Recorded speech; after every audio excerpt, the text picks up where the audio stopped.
안녕하세요, 여러분.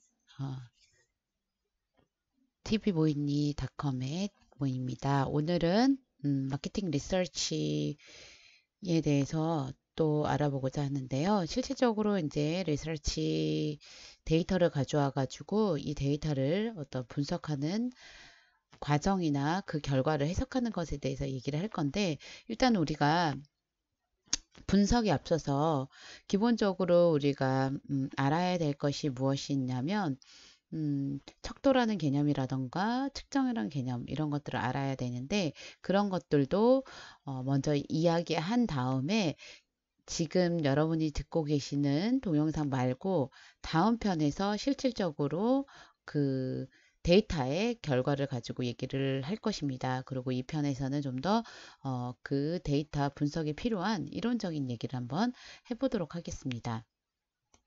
일단 뭐 과제가 주어진 걸 보면 음, 회귀 분석과 뭐 상관 분석의 차이, 그 다음에 상관관계가 있다면 인과관계가 있다는 의미인가, 그 다음에 요인 분석이 어떨 때 활용이 되는지 이론적인 것을 간략하게 설명하는 것이 나오고요.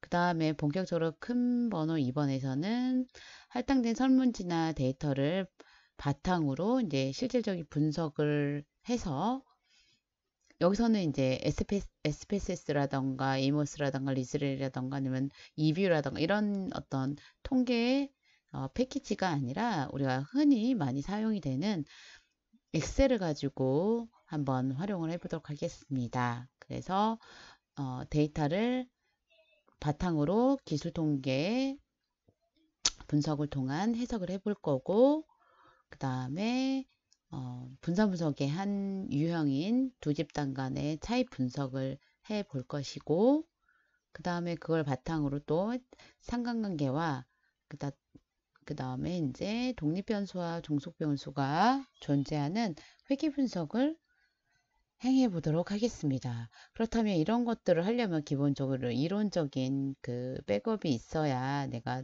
통계 분석을 돌릴 수가 있고, 통계 분석을 제가 올바르게 해석을 할 수 있습니다. 그래서 그 부분에 대해서 한번 설명을 약간 해보도록 하겠습니다.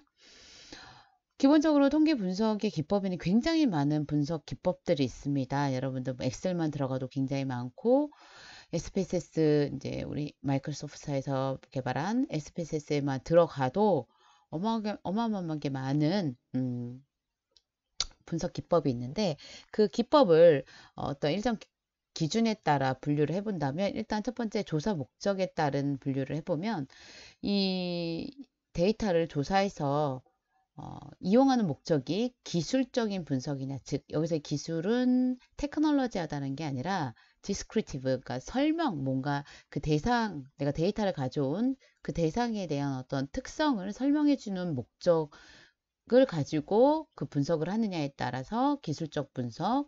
그 다음에 두 번째는 우리가 연구하고자 하는 변수가 있는데, 예를 들어서 브랜드 태도와 브랜드 인지도, 혹은 브랜드 인지도와 브랜드 충성도, 브랜드 태도와 브랜드 뭐 충성도, 뭐 HR 인사 조직에서는 뭐 열정과 뭐 생산성의 관계, 혹은 종업원의 만족도가 서비스 만족도에 어떤 영향을 미치는가 봤을 때 이 둘의 관계를 보기 위한, 둘이 관련이 있는지를 확인하기 위해서 하는 분석이 있고요. 그 다음에 세 번째는 이제 그런 관계가 있다면 과연 어떤 것이 원인이고 어떤 게 결과를 상정을 해서 원인과 결과 관계를 추론하는 인과관계 분석, 그것을 목적으로 하는 분석 기법이 있고요. 그 다음에 이제 마지막으로 우리가 갖고 있는 데이터가 우리가 상정한 변수나 아니면은 이 조사한 집단들을 우리가 의미 있게 유의미하게 어떻게 뭐 묶어준다던가 아니면 어떤 구조가 있는지를 파악하는 구조 추출 분석이 있습니다. 그러면 기술적 분석, 즉 그 우리가 가져온 데이터들, 이 데이터들의 특성이 무엇인지를 묘사해 주는 게 목적인 것에는 뭐 도수분포표라든가 기술 통계 분석인데, 여기 뭐 채빈 값을 분석한다던가 평균, 우리가 아는 평균이라던가 뭐 분산, 뭐 이런 것들이 있을 수 있고요. 외도, 표준 편차 이런 것들이 있을 수 있겠습니다. 그 다음에 이제 관련성 분석, 두 변수 간의 과연 관련인지를 파악할 수 있는 분석 기법에는 교차 분석, 즉 측정한 변수를 측정한 척도가 명목 척도일 때는 교차 분석을 돌려야 되고 서열 척도 이상일 때는 상관관계 분석을 돌릴 수가 있습니다. 그 다음에 인과관계 분석은 그래 과연 관련성인데 그 관련성이 단순히 관련성이 있다는 것뿐만 아니라 그 관계가 원인과 결과의 관계를 우리가 추론하고자 할 때, 알고자 할 때 하는 게 특히 인과관계 분석입니다. 그래서 분산 분석, 회귀 분석, 판별 분석 같은 경우는 인과관계를 분석하기 위한 그 두 변수가 있는데 그 두 변수가 단순한 관계가 아니라 하나는 원인이 되고 하나는 결론이 되는 그러한 관계를 분석하는 것입니다. 그 다음에 구조 추출 분석, 즉 내가 모아온 데이터 내에 보이지 않는 잠재되어 있는 구조를 파악하는, 즉 구조를 만들어내는 그 분석이 바로 요인 분석, 군집 분석, 다차원 척도법이 있는데요. 요인 분석이 데이터들의 어떤 변수를 줄여주는 분석 방법이라면 유의미하게 구조를 묶어주는 거라면 군집 분석은 변수가 아닌 사람들을 내가 모아온 사람들을 묶어주는 겁니다. 죄송합니다. 예, 이런 것들이 있습니다. 그러면 이런 분석을 하기 전에 우리가 분석 기법을 어떤 걸 할 건지 그 다음에 결과를 해석하기 전에 반드시 알고 있어야 하는 개념이 바로 척도란 개념입니다. 아까 제가 관련성 분석에서 교차 분석이냐 아니면 상관 분석이냐고 했을 때 교차 분석은 명목 척도로 측정된 것입니다 라고 말씀을 드렸고 상관관계 분석을 하려면 서열 척도 이상에서 측정이 되어야 합니다 라고 말씀을 드렸는데 거기서 나오는 바로 척도의 개념을 아셔야 하는데요. 척도는 우리가 이제 측정이란 개념을 먼저 아셔야 되는데 측정은 우리가 변수, 즉 브랜드 인지도라던가 브랜드 충성도라던가 혹은 브랜드 태도 이런 것들이 있는데 이러한 변수들을 숫자화 시킨 게 바로 측정입니다.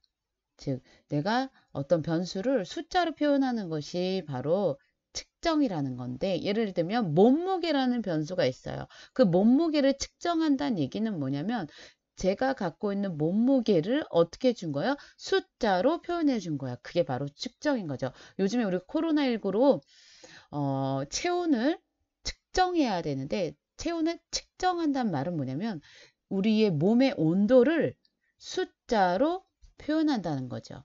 그래서 측정한다는 건 숫자로 표현하는 건데 그 숫자로 표현하기 위한 도구가 필요하잖아요. 그 도구에 해당되는 게 바로 척도예요.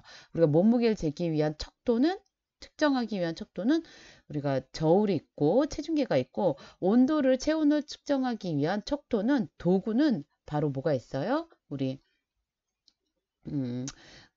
체온계가 있는 것처럼 그런 어떤 측정하기 위한 도구가 필요한데 그것들이 바로 일종의 척도라고 보시면 돼요. 그래서 그러니까 숫자로 표현된 거, 거기에 쓰여진 숫자, 우리가 저울에 있는 숫자, 그 다음에 온도계에 있는 숫자, 그 숫자가 바로 이제 척도라는 것이죠. 그래서 이런 척도에는 여러 가지 분류 기준에 따라서 뭐 비교 척도냐 비비교 척도냐 이렇게도 나뉘긴 하는데 가장 일반적인 것이 뭐냐면 얼마나 많은 정보를 그 숫자가 척도가 얼마나 많은 정보를 갖고 있느냐에 따라서 가장 적은 정보를 갖고 있는 게 명목 척도, 그 다음에 서열, 그 다음 등간, 비율로 나뉠 수 있습니다. 그래서 가장 많은 정보를 갖고 있는 건 비율 척도로 측정된 숫자. 그 숫자가 가장 많은 정보를 줄 수가 있습니다. 여기 보시듯이 정보량. 그래서 명목 척도는 가장 낮은 정보, 적은 정보를 갖고 있고요. 비율 척도는 가장 많은 정보를 갖고 있습니다. 그러면 간단하게 설명을 해보자면 명목 척도는 분류가 그 숫자의 의미가 바로 분류가 목적인 거예요. 우리 운동선수의 등번호 여기 45번, 23번, 4번 이렇게 숫자를 표현된 요 숫자가 이 숫자의 의미는 뭘까요? 분류밖에 없어요. 4번이라고 해서 4번 선수라고 해서 45번 선수보다 실력이 있느냐? 아니죠. 그러면 45번 선수는 4번보다 4배 잘하냐? 10배 잘하냐? 11배 잘하냐? 그건 아니죠. 이 숫자의 의미는 뭐밖에 없어요? 분류의 목적밖에 없는 거죠. 얘가 갖고 있는 건 분류라는, 그죠? 분류밖에 해줄 수 있는 게 없어요. 그래서 얘는 빈도수만 알려주는 그런 척도입니다. 그 다음에 서열 척도는 말 그대로 그 순서가 있는 거예요. 순서가 있어서 뭔가 순위를 매길 수 있는 거예요. 근데 여기서의 순위는 상대적인 순위예요. 여기 1등, 2등, 3등이라 되는데 1, 2, 3 뭔가 순서가 있죠. 우리가 1, 2, 3등이 했을 때 이것만 봐도 1등은 어찌됐든 2등보다 3등보다 잘하는구나. 3등은 1등이나 2등보다 못하는구나 라는 걸 알 수 있죠. 어떤 일정한 순서가 있어요. 그런데 이거는 상대적입니다. 왜냐하면 이 선수가 혹은 이 학생이 우리 반에서는 1등을 했지만 다른 반에 가면 1등을 하라는 답은 없다라는 거죠. 혹은 누군가 전학을 오면 이 순서는 바뀔 수 있기 때문에 일정한 순서가 있긴 하지만 이것이 절대적이지 않다라는 거죠. 그게 서열척도입니다. 그 다음에 이제 등간척도. 등간척도는 이제 순서가 있는데 그 순서의 간격조차도 같을 등자. 순서조차도 간격조차도 같은 거예요. 우리가 1등의 성적이 95점이었고 2등이 90점이에요. 그럼 3등이 5점 차이 나인 85점이냐? 그건 아니죠. 89점일 수도 있고 80점일 수도 있어요. 그죠? 그래서 간격이 같진 않아요. 근데 등간척도로 측정된 그 숫자는 간격까지도 같아요. 우리 평점, 대학의 평점이 그렇죠. 그래서 보통 뭐 0점, 3점씩 된다던가 이런 것들이 됩니다. 그래서 대표적인 게 온도를 말할 수 있죠. 온도가 우리가 이제 0도에서 100도까지 어는 점을 0도로 하고 끓는 점을 100도로 해서 정확히 100등분한 거죠. 그게 섭씨죠. 섭씨.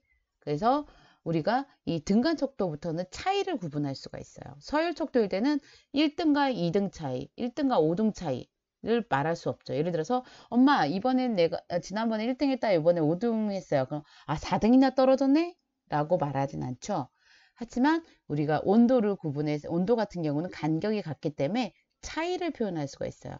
어제 온도가 11도였는데 오늘은 4도예요. 그러면 우리가 7도가 떨어졌구나, 7도 차이 나는구나 라고 말을 한다는 거죠. 간격이 같기 때문에 가능한 겁니다. 그 다음에 이제 비율척도는 뭐냐면 이 등간척도에서는 0이라는 숫자가 임의적으로 누군가가 지정을 사람이 해준 거라면 비율척도에서는 절대적인 0이에요. 즉 남녀노소 동서고금을 비롯해서 그 0을 없을무 진짜 없는 상태를 말하는 거죠. 등간척도 아까 온도를 말씀을 드렸는데 온도의 0도가 온도가 없다는 기온이 없다는 얘기인가요? 그건 아니죠. 우리 0도 다음에는 마이너스가 있잖아요. 그죠? 우리가 0도는 과학자들이 어는 점을 0도, 끓는 점을 100도라고 지정을 한 거예요. 우리가 약속을 한 거죠. 약속을 해서 물이 얼을 때 0, 끓을 때 100이라고 섭씨 같은 경우는 그렇게 해서 100등분을 한 겁니다. 하지만 그 섭씨 0도씨를 화씨로 바꾸면 또 어때요? 온도가 있어요. 32화씨인가? 있어요. 그러니까 절대적인 0이 아니라는 거죠. 그렇지만 비율척도는 절대적인 0을 갖고 있습니다. 예를 들어서 매출액 같은 경우는 0이 나왔다. 그러면 우리가 어떻게 해요? 왜 하나도 팔지 못했구나. 그거는 뭐 동서고금을 막론하고 다 그렇게 절대적으로 인지를 한다는 거죠. 예, 그게 비율척도입니다. 그래서 우리가 명목척도에서 비율척도로 올수록 많은 정보를 얻을 수 있어요. 즉 많은 통계량을 얻을 수 있다는 거죠. 많은 분석을 할 수가 있습니다. 그래서 비율척도로 올수록 그래서 여러분들이 우리가 이제 그 데이터를 가져왔을 때 그 데이터가 과연 어떤 척도로 측정이 되었는지를 아는 것이 중요해요. 그래야 이게 어떤 분석을 돌릴 수 있는지를 알 수가 있습니다. 그래서 정보, 명목 척도는 범주, 그다음에 서열 척도는 순서까지도 알 수 있어요. 중앙값까지도. 그러니까 명목 척도는 최빈값까지 알 수 있다면 서열 척도는 중앙값까지 알 수 있고요.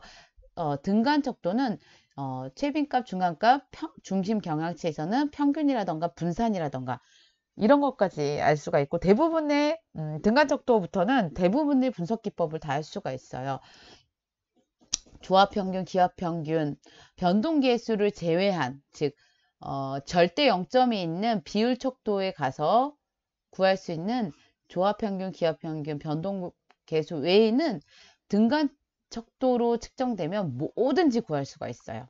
그래서 웬만하면 등간 척도로 측정하는 경우가 많습니다. 그러면 이제 우리가 이제 데이터를 가져왔어요. 네, 데이터를 가져왔으면 이제 결과를 분석을 해볼 건데요. 기술 통계의 종류에는 즉 기술 통계는 아까 말씀을 드린 것처럼 기술 통계의 목적은 이 데이터 혹은 우리가 수집해온 자료가 어떤 특성을 갖고 있는지 설명해 주는 거야. 이게 어떤 의사결정을 하는데 크나큰 영향을 주지는 않지만 우리가 이 데이터의 특성을 이해함에 있어서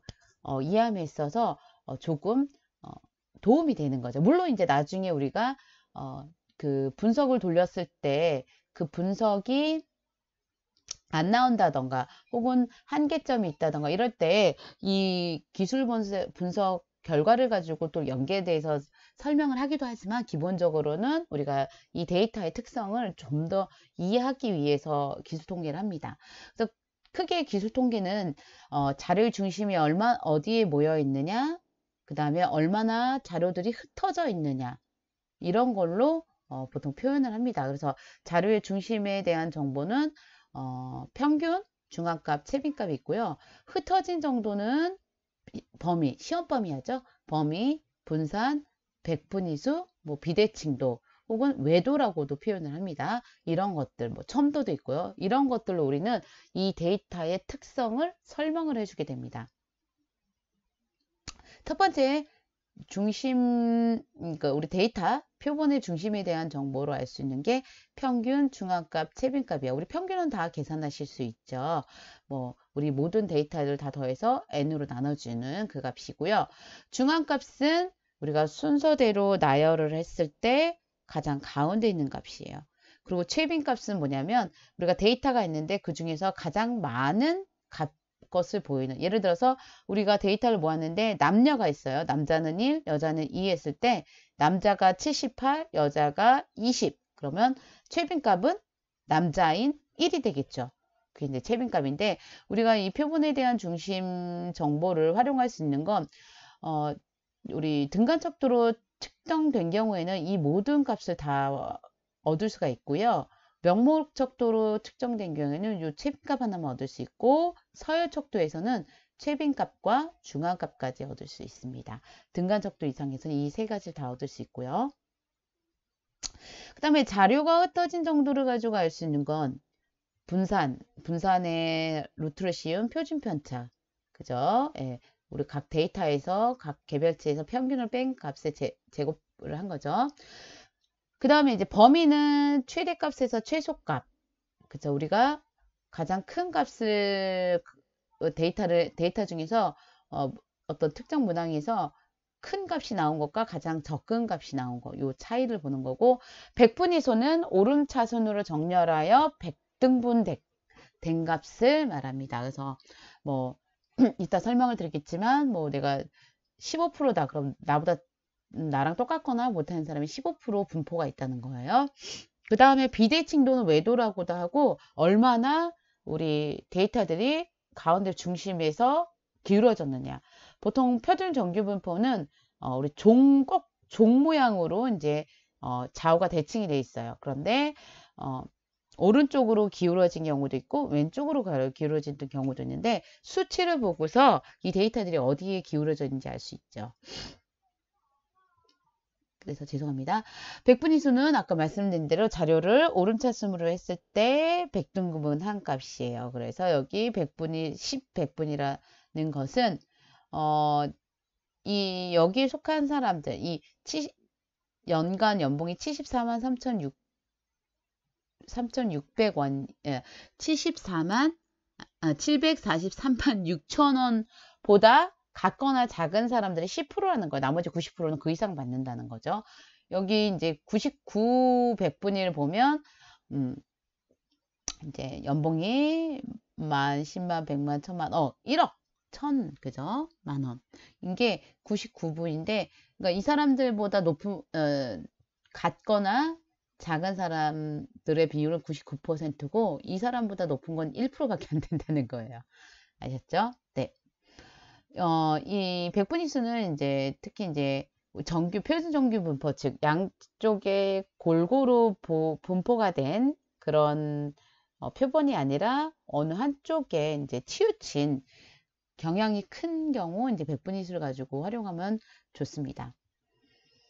그 다음에 이제 여러분들 뭐 분산이나 표준 편차를 많이 들어보셨을 텐데 비대칭도, 외도 어떤 우리 데이터들이 이렇게 표본을 중심으로, 평균을 중심으로 이렇게 좌우가 대칭돼서 이렇게 종 모양, 예쁜 종 모양이 아니라 어느 한쪽으로 이렇게 기울어진 걸 우리가 비대칭도라고 합니다.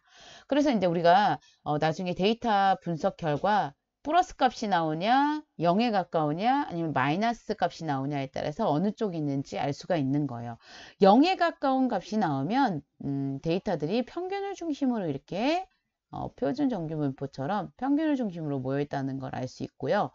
그 다음에 이 비대칭도 외도 값이 플러스이면 오른쪽 꼬리, 플러스이면 오른쪽 꼬리이고 왼쪽으로 기울어진, 왼쪽으로 치우친 거라는 걸 알 수가 있고요. 그 다음에 이제 우리 이 비대칭도 값이 마이너스가 나왔어요. 마이너스 값이 나오면 왼쪽으로 꼬리가 있고 왼쪽으로 길게 꼬리가 있고 데이터들이 어디에 대부분 모여있다? 오른쪽에 몰려있다는 것이라고 해석을 하셔야 합니다. 숫자를 보고요. 그게 이제 우리가 중심화 경향 혹은 얼마나 분산돼 흩어져 있는지에 대한 기술 통계 내용이었고요. 그래서 이렇게 그 다음에 이제 첨도라는 것이 있어요. 첨도라는 것이. 그건 얼마나 뾰족하냐인데 첨도가 0일 때는 아까 표준 정규 분포처럼 아주 예쁘게 좌우가 대칭이 됩니다. 하지만 첨도가 플러스 값이 나올 때는 컬트라고도 하는데 이게 점점 플러스일수록 뾰족해지고요. 그다음 마이너스일수록 얘가 이제 완만해지는 값이 되는 거죠. 그래서 마이너스에서 0으로 왔다 점점 플러스일 때 이렇게 뾰족해지는 모습을 보이게 됩니다. 근데 우리 SPSS에서는 이 첨도까지가 나오는데 엑셀에서는 외도까지, 즉 비대칭도까지만 데이터를 해석해 주더라고요. 그 다음에 이제 두 번째 우리가 관련성 비교 중에서 이 두 변수가 관련이 있는지 없는지를 확인하기 위해서 확인하는 방법 중에 하나가 뭐냐면 우리가 실험법에서 특히 많이 쓰이는데 분산 분석이라고 있는데 그 분산 분석의 한 예외적인 형태가 두 집단 평균 비교예요. 두 집단의 평균이 차이가 난다고 한다면 실험에서 통제 집단과 실험 집단이 있을 수 있잖아요. 둘의 차이가 난다는 건 결국 그 변수가 원인 변수가 결과 변수에 영향을 미친다라고 결론을 내릴 수 있는데 이 관련성 비교와 관련해서 두 집단이 있는 경우 필요한 두 집단 평균 비교 독립해본 T 검정에 대해 얘기해 보도록 하겠습니다. 그래서 모집단의 평균이 같은지를 다른지를 검증함으로써 A 1반의 평균과 2반의 평균이 같은지 안 같은지를 봐서 평균이 차이가 난다는 건 뭔가 교수법이 차이가 났다는 거죠. 즉 교수법이 성적에 영향을 미친다는 걸 우리가 결론을 내릴 수가 있는데 이 모집단의 평균이 다른지 같은지를 검증하는 것이 바로 두 집단 비교입니다. 그래서 조립 순서를 바꾸면 조립 시간이 줄어드니까 조립 방법이죠. 그래서 조립 방법과 조립 시간의 관계를 알아보기 위해, 즉 조립 순서나 방법이 조립 시간에 영향을 주는지를 알아보기 위해 집단을 1집단에서는 현재, 2집단에서는 새로운 방법으로 이제 조립을 해보는 거죠. 그래서 둘의 만약에 차이가 있다 그러면은 조립 방법에 따라서 조립 방법이 어떤 생산성, 조립 시간을 줄일 수 있다고 얘기를 할 수 있는 거죠. 그래서 이거를 이제 독립해본 T검정을 통해서 하게 됩니다.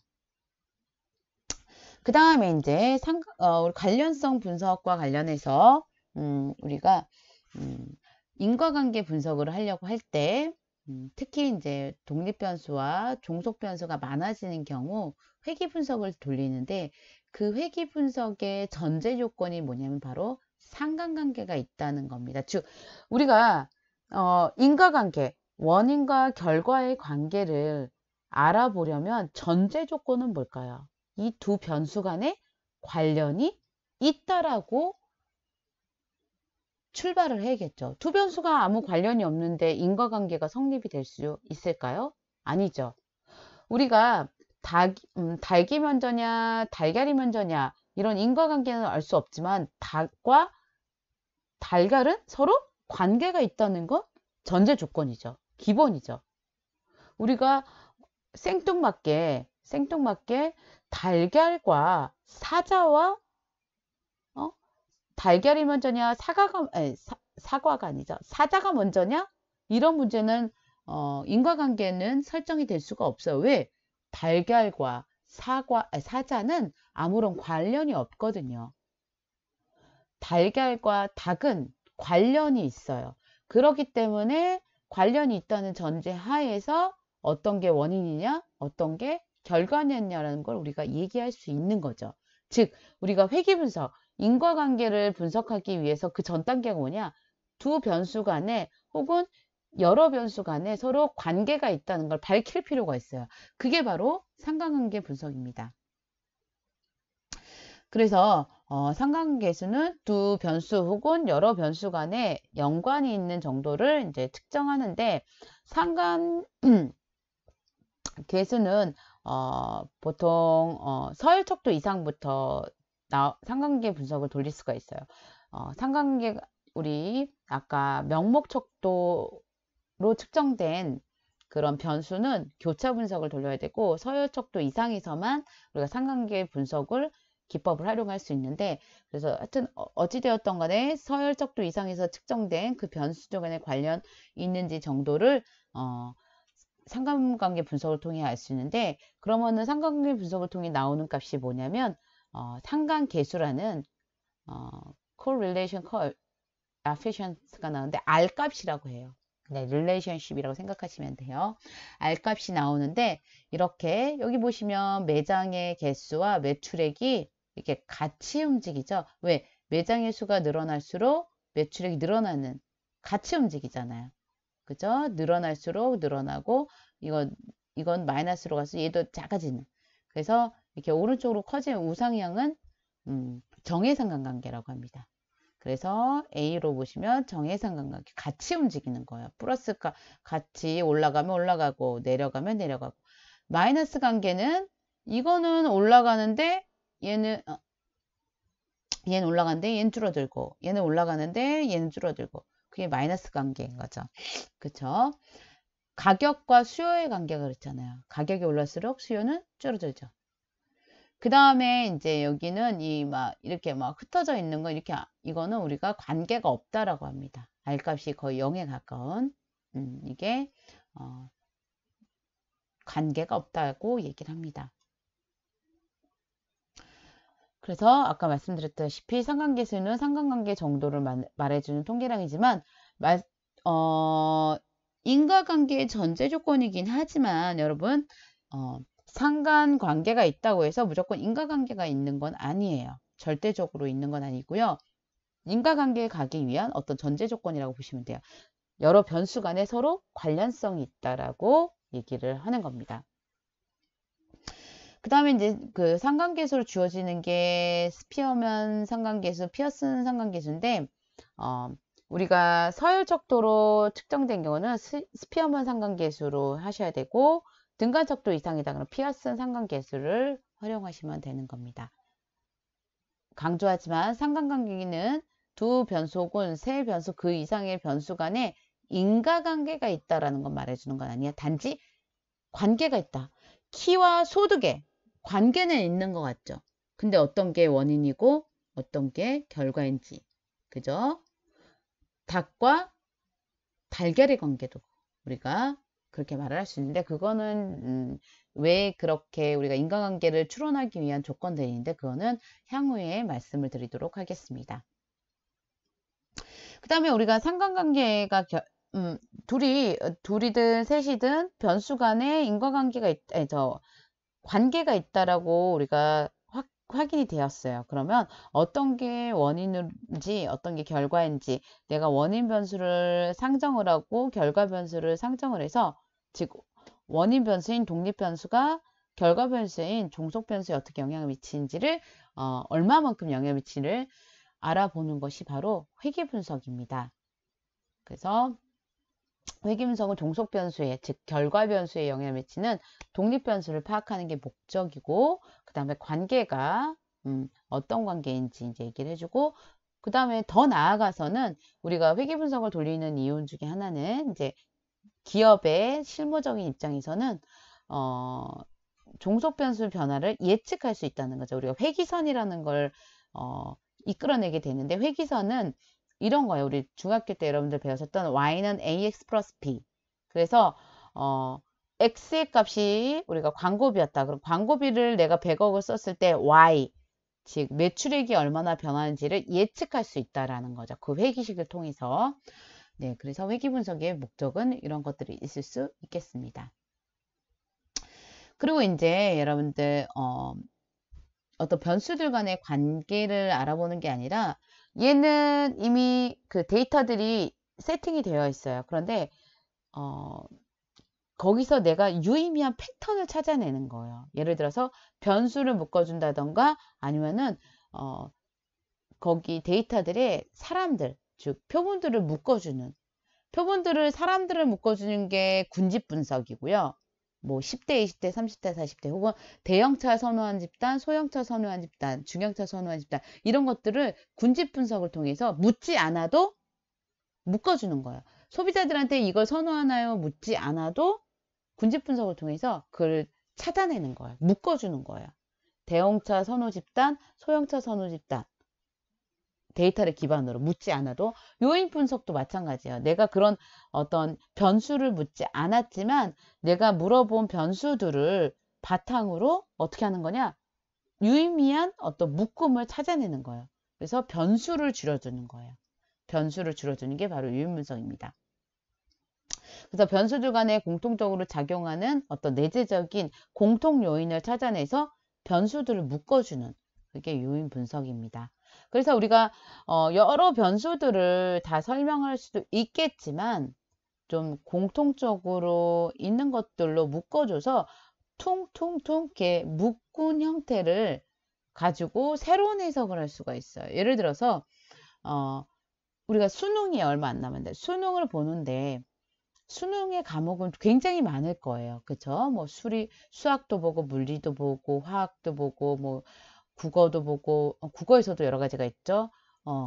그런 것들인데, 외국어도 뭐 여러 가지 보는데, 우리가 수능이 끝나고 뉴스 발표를 보면 국어가 어떻다, 영어가 어떻다, 이런 거보다 어떤 걸 먼저 설명을 해주냐면 사회탐구, 혹은 수리탐구, 언어탐구, 외국어 탐구. 그래서 수탐, 어탐, 사탐, 이 영역이 난이도가 어땠는데, 수탐의 난이도는 어땠다. 그래서 100점, 뭐 1등급이 뭐 만점자가 누구 나왔다. 이렇게 처음 설명을 해주죠. 수탐 영역의 특징, 언탐 영역, 그죠? 언탐의 영역, 그 다음에 사탐의 영역. 그 과목들을 묶어준 그 어떤 굵직굵직한 묶음을 가지고 설명을 해주고, 그 다음에 이제 각 과목별로 설명을 하는 것처럼, 우리가 많은 변수들을 특히 조사한 경우에는 비슷한 변수끼리 묶어줘서 그 비슷한 변수의 특징을 가지고 설명도 해주고, 또한 향후에는 또 이 묶어준 변수들을 가지고 또 다른 회귀 분석이라던가 다른 변수, 또 다른 분석, 군집 분석도 돌릴 수가 있어요. 그래서 내가 굉장히 많은 변수들을 조사했지만 그 여러 변수들을 묶어주는, 줄여주는 역할을 하는 게 요인 분석입니다. 그래서 우리가 학생의 어떤 그 공부 실력, 그쵸? 어떤 수학 능력, 여기서의 수학은 매스메릭스가 아니라 얘의 능력을 봤을 때 국어 시험도 보고 영어 시험도 보고 사회비 시험도 뭐 이렇게 보는데, 우리가 여기 생물, 물리, 수학을 수리 영역이라고 보고, 국어, 영어 이런 언어 능력이라고 공통적으로 들어가는 요인이 있을 거 아니에요. 그런 것들이 다 합쳐져서 학습 능력이 올라가는 것이죠. 그게 바로 요인 분석의 기본입니다. 그래서 즉 언어 국어에서 보면 언어 영역이라는 공통 요인과 뭐 어휘력이라는 뭐 이런 것들이 있는 것처럼, 뭐 물리 성적을 잘 받으려면 물리를 우리가 계산도 해야 되잖아요. 화학도 마찬가지고, 이런 계산할 수 있는 수리 능력뿐만 아니라 물리 같은 경우에는 추리 능력이라든가 상상력 이런 게 필요하죠. 화학 같은 경우에는 계산하는 것뿐만 아니라 그런 기호들을 많이 외워야 되잖아요. 그런 것 같은 경우 예를 들어서 뭐 기억력 등이 있어야 될 거예요. 즉 걔가 갖고 있는 이 물리 성적을 잘 받으려면 이 수리라는 공통 능력뿐만 아니라 물리 많이 갖고 있는 그 능력도 있어야 물리 성적을 다 잘 받을 수 있는 거죠. 그죠? 예. 그 다음에 이제 요인 적재량 혹은 팩터 로딩 값은 공통 요인이 측정 변수를 설명해 주는 정도예요. 우리가 여기서 이제 공통 요인이 수리 능력이잖아요. 이 연산하는 능력이 높을수록 아무래도 물리 성적이 올라갈 가능성은 있어요. 하지만 수학과 비교했을 때 수학에서 어떤 연산 능력이 물리 과목보다는 수학에서 아마 어떨까요? 연산 능력이 더 영향을 많이 미칠 거예요. 물리보다. 그죠? 예. 물리는 연산만 잘한다고 되는 게 아니잖아요. 물론 수학도 연산만 잘한다는 건 아니지만 이 수리 능력, 연산 능력이 미치는 영향은 물리보다는 수학이 더 높을 거죠. 이 공통 요인의 값, 즉 내 물리 성적, 수학 성적에 얼마나 미치느냐, 그 값이 바로 요인 적재량이에요. 당연히 이 팩터 로딩 값, 요인 적재량은 이 연산 능력은 수학 과목에서는 클 것이고 물리 성적에선 낮을 거예요. 여기서 이제 보면 우리가 언어 능력이란 공통 요인인데, 이것이 미친다기보다는 영향력을 발휘하는 게 국어가 훨씬 크다라는 거죠. 지리나 사회보다는. 물론 언어 능력이 뛰어나면 사회를 잘 풀 가능성이 있지만 국어만큼 크지 않다는 거죠. 이 언어 능력이 국어 실력을 높이는 데 큰 역할을 하지만 사회 같은 경우는 국어에 비해서 상대적으로 이 언어 능력이 미치는 영향력이 크지 않다는 것이죠. 그게 바로 이제 그 영향을 미치는 정도, 그게 바로 요인 적재량입니다. 네, 여기까지 하고요. 여러분들은 이제 실질적으로 과제를 하실 때 필요한 이론적인 얘기를 했고요. 향후 동영상에서는 우리가 이제 실질적인 과제명을 갖고 엑셀을 돌려보고 그 결과를 해석해 보는 걸로 하겠습니다. 그래서 여러분들 이 이론을 바탕으로 여러분들이 반드시 실제로 엑셀을 돌리셔야 되는데, 이 이론적인 백업이 되지 않으면 뒤에 과제를 하실 때 굉장히 어려우세요. 무슨 용어인지도 모르고. 그래서 이 이론을 기본적으로 한다는 전제 하에서 여러분들이 뒤에 분석 결과라던가 분석하는 방법을 하는 것으로 하겠습니다. 그래서 제가 곧 동영상을 올릴 테니까 이것뿐만 아니라 향후 동영상도 여러분들이 꼭 청취해 주시기 바랍니다. 구독과 좋아요도 눌러주시면 좋고요.